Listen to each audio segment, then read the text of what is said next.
Vorrei partire dalla scoperta di Randall Haas, archeologo dell'Università della California, che ricorda il momento del 2018 in cui il suo team di ricercatori e ricercatrici si riunì intorno allo scavo di una sepoltura di un individuo di circa 9.000 anni prima, sulle Ande del Perù. Iniziarono a leggere, a guardare, a capire le ossa, da chi provenissero, videro tutta una serie di utensili, che erano utensili riferibili alla caccia, e quale fu la sorpresa? Che non si trattava di un uomo, era una donna, era una cacciatrice.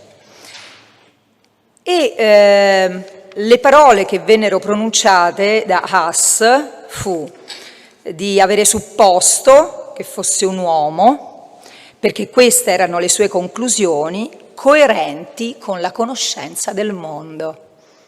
E quindi io vorrei partire da qua. Ci hanno insegnato che l'uomo è cacciatore, ci hanno insegnato una struttura di potere e culturale, ci hanno insegnato quello che oggi costituisce il fondamento della violenza nei confronti delle donne.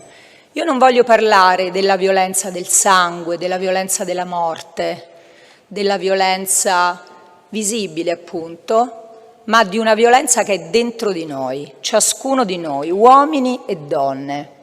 Nasciamo maschilisti, uomini e donne, in Italia e nel mondo, perché acquisiamo delle categorie simboliche che oggi mi permetto appunto di rappresentare, di decrittare, e il cui fondamento è la cosiddetta appunto violenza simbolica.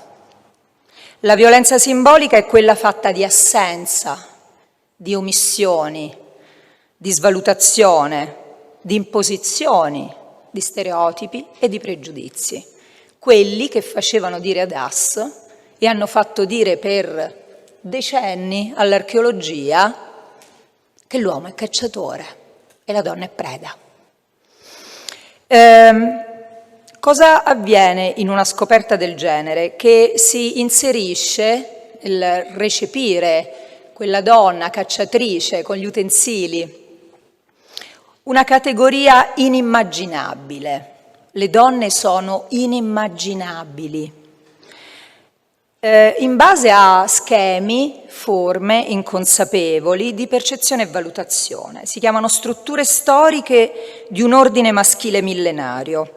Mi piace ricordare quello che scriveva Pierre Bourdieu, sociologo, antropologo, etnologo, filosofo francese, il quale scriveva: «La conoscenza riproduce solo ciò che essa riconosce».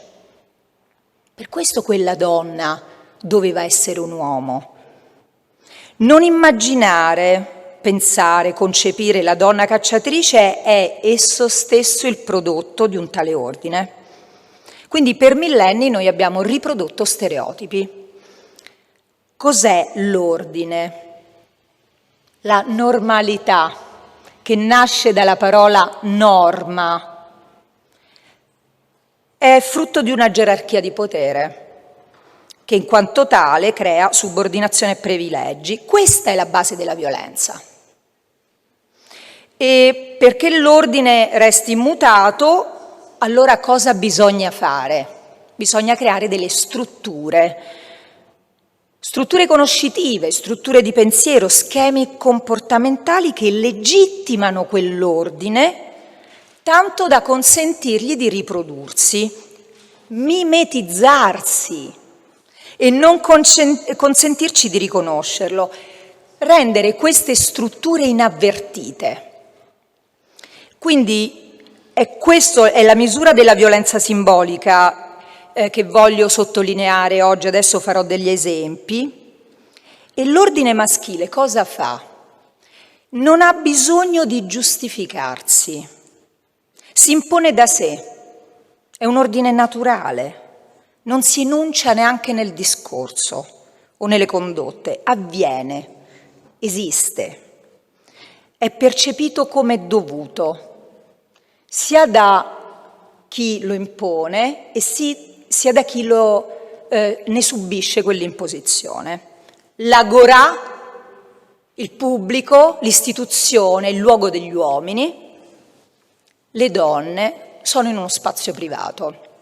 Non è questione di 50 anni fa, è questione di oggi, di tutti noi, delle nostre case, delle nostre famiglie, di come sono costruite, concepite, di quello che consegniamo ai nostri figli, alle nostre figlie come modelli.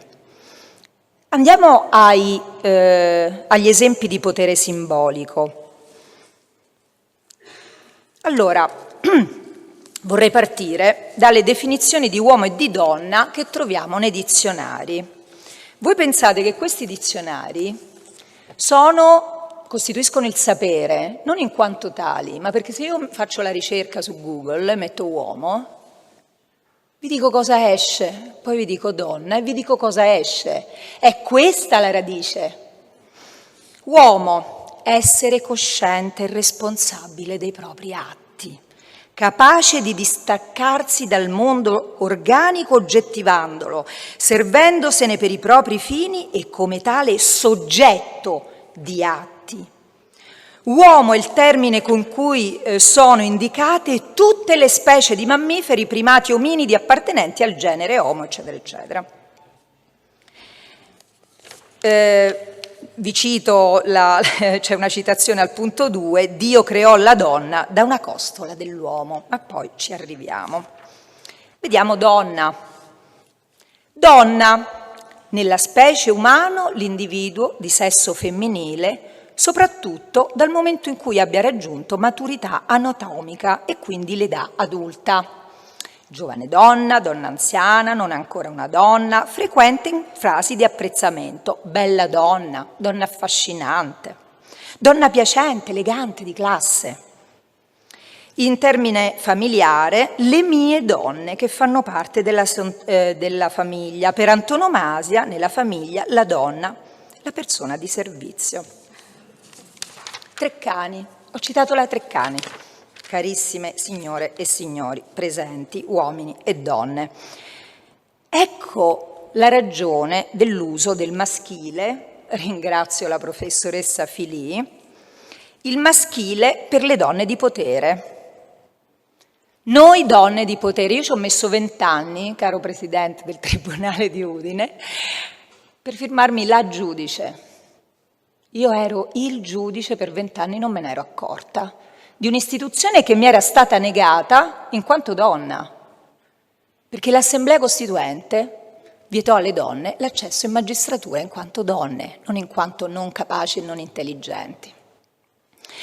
Mi sono firmata al maschile e ho scoperto, studiando, leggendo, cultura e formazione, che l'uso del maschile per le donne è un problema solo nei luoghi di potere.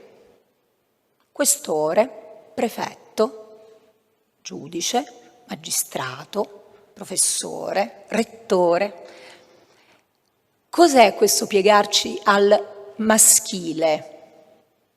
Niente altro che due cose, un atto di riconoscenza e sottomissione.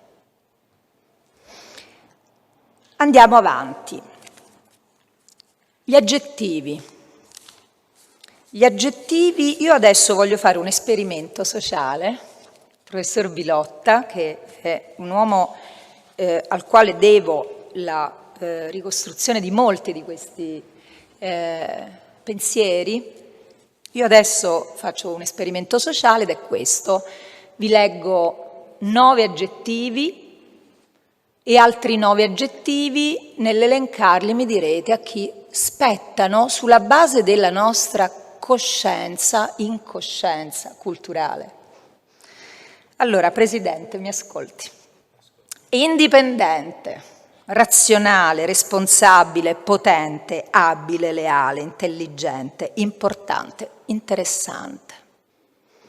Altri. Attraente, fragile, dolce, suadente, volubile, infedele, piacevole, sexy, incoerente, accudente. Vi devo chiedere? No. È questo il nostro sostrato culturale. Andiamo ai miti fondativi. Roma, la nostra cultura occidentale, nasce dal ratto delle Sabine. Cos'è il ratto delle Sabine? Uno stupro di guerra. È l'archetipo culturale su cui nasce la nostra storia, anche culturale.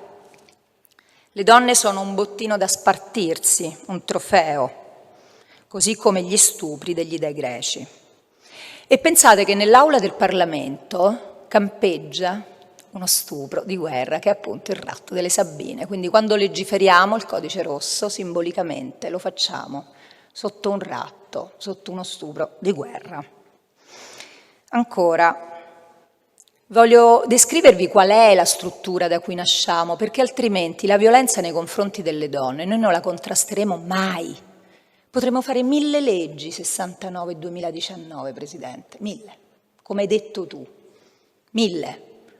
Non solo non la vedremo, perché non la vediamo, quella che vi sto rappresentando è ciò che non vediamo, ma quelle norme non le applicheremo mai in modo adeguato, efficace, competente. Eva è la costola di Adamo. Nella Genesi si legge: il Signore Dio plasmò con la costola che aveva tolta all'uomo una donna. Ma non è tanto questo che mi ha colpito nel leggere la Genesi, quanto che Dio, nella Genesi appunto, punto 19, attribuisce all'uomo il potere di nominazione. Chiama l'uomo e gli dice nomina tutti gli esseri e solo tu puoi nominare. Io non ho potere di nominazione, per questo non potevo essere giudice. Ancora, la prima lettera a Timoteo di San Paolo Apostolo, almeno correggimi professore se sbaglio, la donna impari il silenzio, con perfetta sottomissione. Insomma, le forme di classificazione del mondo e del sapere sono fondate ed in accordo con questa struttura gerarchica e di potere, che Bourdieu, appunto che vi ho citato, descrive come spontanea. Cioè tutti noi ci accodiamo rispetto a questa struttura, uomini e donne, ed è storta allo stesso tempo. Quindi dominio maschile, sottomissione femminile. Vi voglio fare degli esempi del simbolico che appartengono alle nostre case, alle nostre famiglie. Io voglio partire dal mio cognome. Io mi chiamo Paola Di Nicola. Un patronimico, questo è un caso. Paola Di Nicola, mi sono accorta di essere figlia anche di una madre a 50 anni e passa.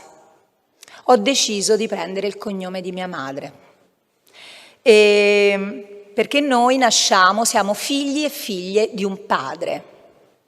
Nostra madre, con la sua storia, la sua intelligenza, le sue rinunce, non esiste. Questa è la violenza simbolica. E Françoise Héritier, sociologa francese, antropologa francese, diceva: è l'evidenza che non si vede. Introiettiamo, siamo figlie di padri, figli e figli di padri. Prendo il cognome di mia madre con grande emozione, andai addirittura in una scuola, anzi in più scuole calabresi, a raccontare di questa mia esperienza, commossa, mi commossi. E uno di questi ragazzi e ragazze alzò la mano e disse: dottoressa, lei è commossa, ma lei ha preso non il cognome di sua madre, lei ha preso il cognome del padre di sua madre. Quindi io oggi vengo qui da voi con un cognome maschile al cubo, perché ho un patronimico, sono Di Nicola, di un padre, e ho preso il cognome di mio nonno materno. Cosa ho scoperto andando a guardare oltre, a studiare la storia? che poi è quello che mi ha insegnato la mia università, e io sono molto grata a questo luogo di formazione, ho scoperto che le donne non hanno mai trasmesso identità. Pensate che nell'antica Roma, ci diceva Cantarella, non avevano neanche un nome. Vero? Esatto, non avevano un nome. Al più erano prima, seconda, terza delle famiglie. E il loro nome non poteva essere pronunciato fuori dalla loro casa. Ancora, il nome proprio. Noi siamo tutti figli e figli e abbiamo, almeno io vengo dall'Abruzzo, la tradizione dice che dobbiamo portare il nome di nostro nonno paterno preferibilmente, e questo è il mio nome. Mio nonno si chiamava Pietro e io, essendo donna, mi chiamo Paola. Quindi un nome proprio trasmesso ai propri figli maschi per impadronirsi anche esteriormente della discendenza e per accordare ai dominanti il diritto a mantenere la memoria. In assenza di maschi il nome va perduto. Mio padre e tutta la famiglia erano preoccupati perché noi siamo 4 figlie femmine e il suo nome andrà perduto, di mia madre. Nessuna traccia. Bene, ancora ultimo passaggio, il passaggio delle donne, su cui ha parlato la questora prima. Le donne sono state un potente strumento di conservazione e custodia di questo ordine di subalternità. Il diritto romano è stato straordinario perché noi l'abbiamo utilizzato e l'abbiamo esportato in tutto il mondo. Che cosa ha fatto? Ha depotenziato e ha sottratto alle donne qualsiasi diritto e qualsiasi potere. Ma qual è stata l'operazione giuridica e culturale straordinaria? È stata quella di renderle depositarie della morale. Quale morale? La morale maschile che le assoggetta, promuovendole a protagoniste della loro stessa subordinazione. Straordinario passaggio culturale. Per questo hanno il potere al più, essendo relegate in un ruolo domestico di cura, ruolo sociale di madri, figlie e mogli, al più possono avere il potere di muovere il desiderio maschile e di essere definite un oggetto di ammirazione. Questo è il nostro potere. Ammirazione, mi piace guardare al senso delle parole. Ammirare vuol dire prendere di mira. Quindi le donne sono nella mira, sono un bersaglio, sono prede. E ritorniamo all'uomo cacciatore e alla donna preda. Quindi le donne vanno valorizzate purché subordinate.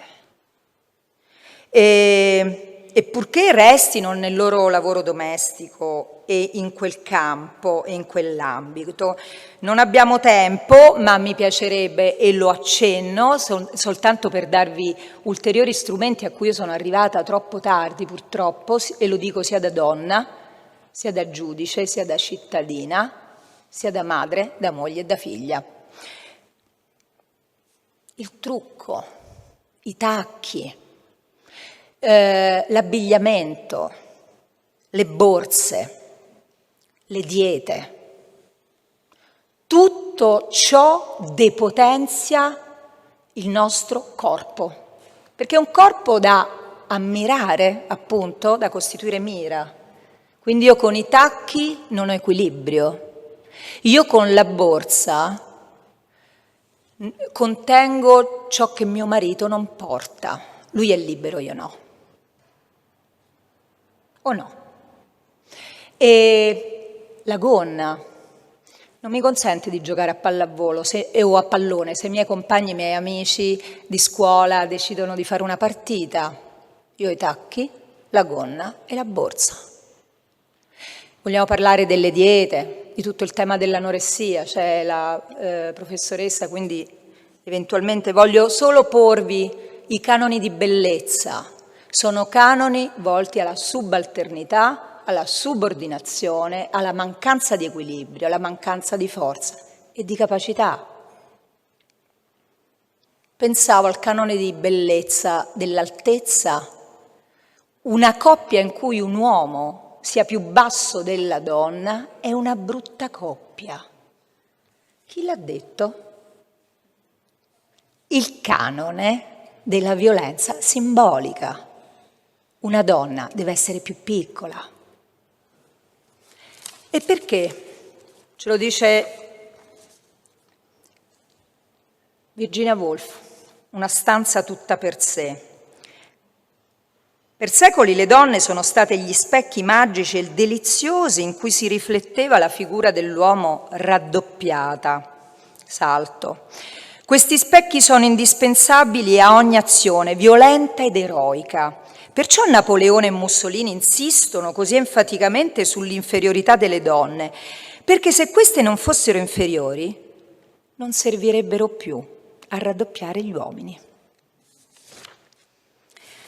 Passiamo al diritto, molto velocemente, non so quanto tempo mi resta. Il diritto, come il linguaggio, il diritto è uno dei luoghi di massima espressione simbolica del potere. Esprime e riconosce ciò che merita di essere rappresentato e riconosciuto. Quindi ciò che è dotato di capitale simbolico entra nel diritto. Ciò che non è dotato di capitale simbolico, difficilmente noi giudici lo vediamo. Quindi ritorno a quella frase che avevo già riportato di Bourdieu: la conoscenza riproduce solo ciò che riconosce. Che potere straordinario hanno il linguaggio e il diritto. Ne abbiamo parlato ieri col Consiglio dell'Ordine degli Avvocati di Udine, che ringrazio, Pina Rifiorati in particolare, e lei Presidente in rappresentanza del Consiglio. Noi abbiamo come giudici, pubblici ministeri, avvocatura, il potere o di reiterare o di rompere le forme simboliche di questo dominio maschile. Per esempio, l'utilizzo del maschile per le donne solo nei luoghi di potere. Noi abbiamo addirittura da decenni un manuale che ci dice che nei luoghi della pubblica amministrazione dobbiamo usare il femminile, ma non lo fa quasi nessuno. Perché è depotenziante per una donna, perché le donne non conoscono la straordinarietà della forza e della competenza che hanno, di quello che hanno fatto prima, e quindi si riconoscono in un neutro maschile perché ritengono che questo dia loro il viatico della riconoscibilità. Non è così. La legittimazione dello ius corrigendi, che nel nostro Paese abbiamo avuto fino agli anni 60, e solo la Corte di Cassazione è riuscita a decostruirlo. L'omicidio per causa di onore, non vi devo elencare tutto ciò che ha fatto parte della nostra struttura codicistica, ma tuttora il buon padre di famiglia, il professor Bilotta, continua ad essere il modello nel diritto civile cui conformarci. Allora, cosa dobbiamo fare noi giudici, noi pubblici ministeri, noi avvocatura? Dobbiamo disvelare le forme simboliche del dominio maschile, perché sono il brodo di coltura e di minimizzazione della violenza aperta.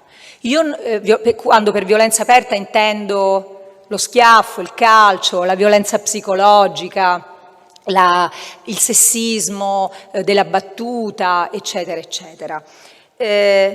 Chi legge e riconosce, e qua mi riporto a quello che diceva correttamente la mia collega della Procura di Udine, chi legge e riconosce l'apparato simbolico che vi ho descritto in modo molto veloce, mi scuserete, di questo potere discriminatorio e diseguale, sarà in grado di riconoscere la violenza.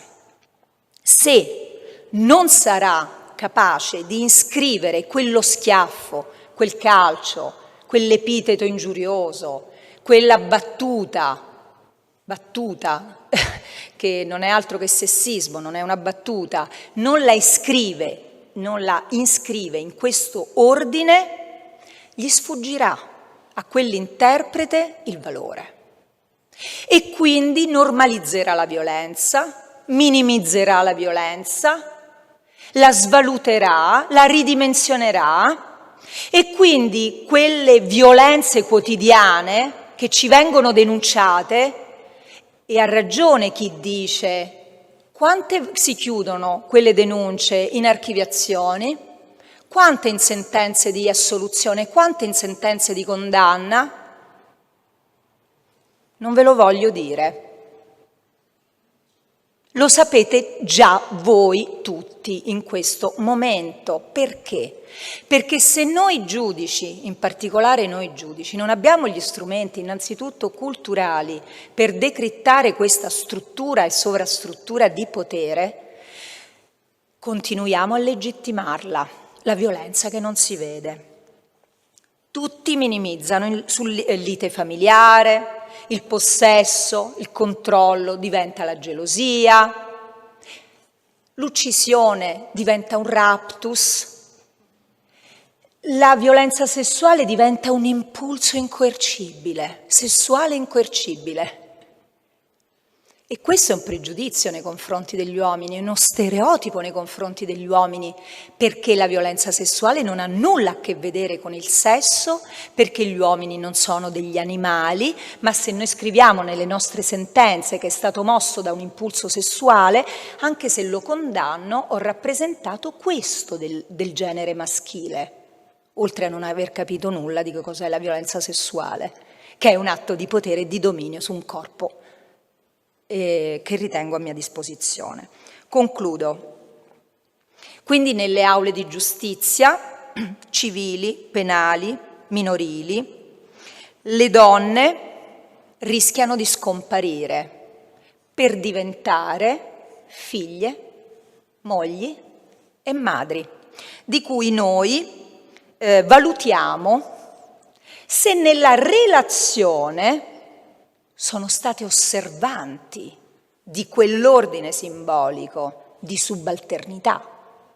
È una buona madre se si è dedicata ai suoi figli, se non ha accettato il lavoro che le è stato, che le è stato proposto, se non ha accettato il trasferimento, se ha chiuso lo studio legale per il quale ha dato tanto per dedicarsi ai 3 bambini nati o alla suocera o al marito malato. Se non lo fa, non è una buona madre, e così non è una buona figlia, e così non è una buona moglie. Ma quello che è accaduto lo guardiamo? Quindi concludo ringraziandovi di avermi dato l'occasione, così, che mi ha così profondamente onorato. Vedo qua la professoressa Marina Brollo, che ringrazio per la sua competenza e la sua intelligenza proprio in relazione a tutti questi temi. Questa è una fucina, questa Udine. Mi sento veramente di poterlo dire, permettetemi di sentirmi un po' di Udine proprio per questo, perché avere visto su questi palazzi, questi stendardi meravigliosi con delle frasi in cui si parla di pregiudizio, in cui si parla di competenza, in cui si parla di sapere, dimostra che questo è un luogo in cui le donne, insieme agli uomini, perché questa è una chiamata che fa l'Università e il Consiglio dell'Ordine dell'Avvocatura di Udine, è una chiamata a tutti gli uomini e le donne per essere liberi innanzitutto dalla violenza simbolica e grazie a questa liberazione dalla violenza fisica. E voglio salutare infine i genitori di Silvia. Avete una figlia che ha il nome della mia.